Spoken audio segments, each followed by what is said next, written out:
నమస్తే. ఈరోజు 1వ తారీఖు కదా, పింఛన్ వచ్చిందా నీకు? రాలా. ఎందుకు పెద్దనా, ఏమైందంట? అదే ఆపేశారు కదా, ఇది ఇచ్చే పడిందని, నోటిఫికేషన్ పడిందని మొత్తం ఆపేశారు. ఎక్కడ మరి ఎప్పుడు ఇస్తారో ఏందో తెలియదు. ఇవి ప్రభుత్వంలో ఇవన్నీ దుర్మార్గం చేస్తారు. ఎవరికి పింఛన్లు కానీ మంచి కానీ చెప్పరు, ఏమి ఇయ్యరు. ఇక ఆ పాలనే మనకి నచ్చదు.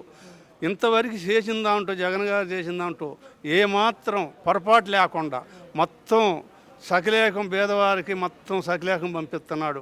అమ్మఒడి పథకం కానీ ఇంకోటి కానీ మొత్తం చెప్పిన పథకాలు మొత్తం కూడా స్వచ్ఛంగా ఇస్తున్నాడు.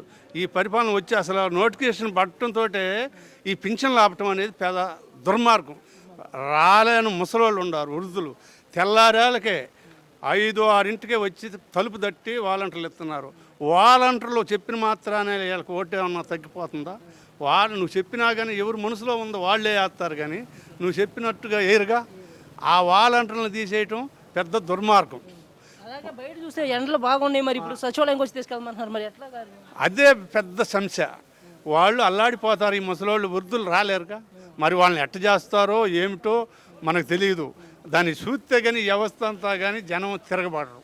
అది దాని లెక్క. జగన్ చేసిందంటూ ఎలాంటి తప్పు లేదు. కొంతమంది అంటున్నారు ప్రతిపక్ష నాయకులు, ఏం చేశారు రైతులకు అంటున్నారు.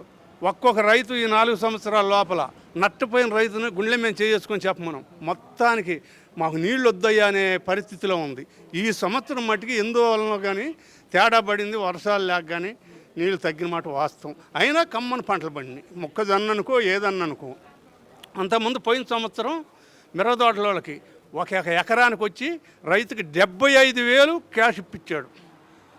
అది దేంట్లో కట్టారో మనం చేసామనుకోవచ్చు. దీంట్లో ఏదైనా ఇన్సూరెన్స్ చేశారంటున్నారు. చేసిన దాన్ని కదిలిక చేసి